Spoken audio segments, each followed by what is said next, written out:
Well, this is our second leg. We as soon as we finished the record, we went to Australia and we toured all through Australia, right before the holidays. So this kind of kicks off the first American leg, and we're out for the whole year. We're doing here and then the UK and Southeast Asia and South America and then another summer tour here. So we're kind of planned out for the year. It's it's definitely we play this thing because I hate going to shows and like the thought of leaving the stage and somebody not getting to hear like the one song that they wanted to hear when they came. So we try and get all that in there, but it's like a 2 hour set. So there's plenty of new stuff, plenty of old stuff, kind of mixed through over the last 16 years of music. So hopefully by the time we're done, everybody will get a little piece of something that they wanted. Unless they came to hear the Goo Goo Dolls, then they're not going to hear that. But other than that, they're going to get what they want. It's been great. I mean, it debuted at #1, which is kind of cool for us because after 16 years, that was our first #1 album. We've never had, we've always been like #2, #3. Our first record that sold, 15 million or whatever, the first week it came out, we sold 600 copies. Like that was it because nobody had heard of us. But we were stoked because we were like, wow, 600 people have our record. That's great. We didn't think it got any bigger than that. But it felt good, and now it's just about kind of doing the work and getting out and playing it live. Well, yeah. Well, it seems like back in that day, like everybody was putting out Diamond Records. Now it just kind of stopped happening. Everything's happening so much faster now. So in a way, it's like every time we put out a record, there's a whole new way that that people are experiencing music and people are a part of it. I mean, luckily, we're all kind of early adapter people ourselves. So we're kind of on. We know exactly what we want to do and how we want to use these things. I mean, you gotta imagine, like when we started, you had cassettes and bumper stickers. Like that was all. That was how you promoted your band, And I remember like having the conversation. Do we need a website? Like really? No, that's a fad. That's not gonna happen. You know what I mean? But now it's not every 5 or 10 years. Now it's literally every time you put out a record, there's a whole new way of doing it. I mean, I think that people talk about the state of the music business, and I'm sure that when you have this kind of antiquated model of how things are done in a business plan, that needs to be kind of restructured. But the state of music is really exciting because the idea now that you can have this relationship with your favorite bands and relationship with your favorite music and that instant access to whatever you want, and these kind of bands that maybe before, when the only way that you used to get music was through like VH1 or there's like this kind of formatted radio, there's a lot of bands that are doing really well now that probably wouldn't have had a chance to get heard.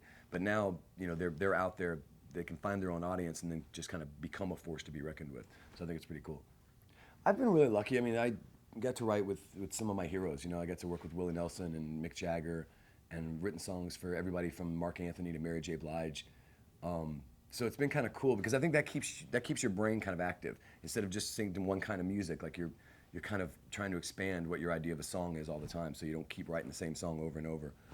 I mean, as far as solo goes, I'm sure there'll be another one, but it's not something that I'm really kind of concerned about right now. It's like when you're in Matchbox, you're in Matchbox, and we there's no telling how much longer we're going to be on the road, so you don't even think about that kind of stuff. No, I mean, we always had the plan. We always knew that after that second solo record, we were going to make this record. I mean, for me, it's really kind of the best of both worlds. I mean, I go out into this one world, I'm doing solo, and right when I'm kind of done with playing all those songs, I've got this whole nother thing that I can go into and visit these friends again and play these songs again and kind of have that, I mean, there's something that us in 16 years of being together and being friends and making music that you can't recreate in any other form. So this is something that you always come back to because it's something that's really special that me and these three other guys share, only if something like that happened so naturally. Like those guys, we were fans and invited them to a show, and we all hung out at the show, and then they asked me to come be on it, Like I can't imagine like wanting to act. Like that sounds like another job. Like I feel like I'm if you ask my wife, I'm gone enough, so I don't need to add more jobs to that. But that said, if something cool ever came up, then I'd probably say yes to it. Well, to be honest, I haven't been anywhere. I mean, I've only been here for a couple days, and most of that time I've been on my bus or on the stage because we've been rehearsing, and then like these rehearsals go because we're getting all the lights and getting the production together. So some days I'm out, with the lighting guys till 5 in the morning, like setting scenes up and looking at, watching what they're doing. So there's really been nothing but me here at this venue. It usually happens most of the time though when you're on the road. It's the bus and the venue, the bus and the venue. That's kind of it. Wow. Sometimes when my wife comes on the road, she'll wake up, make me get up, and we'll go out and explore more. Mm-hmm. But when it's me, I've just been sitting on the bus watching Superbad. Nice. Yeah, I mean, I think in general first off, nobody's supposed to see that. I mean, nobody wants to see sausages get made. Everybody just likes the way they taste. And I think with, like nobody really goes into the amount of work that the guys in the band, like going over every guitar tone for hours and hours and hours, just trying to get it as close to the record as you possibly can, you know, and all the gear that kind of goes in, and the crew that comes in every day at like 8 in the morning, and they're here till 2 at night, and they're, you know, they have to get up the next morning and do it all over again.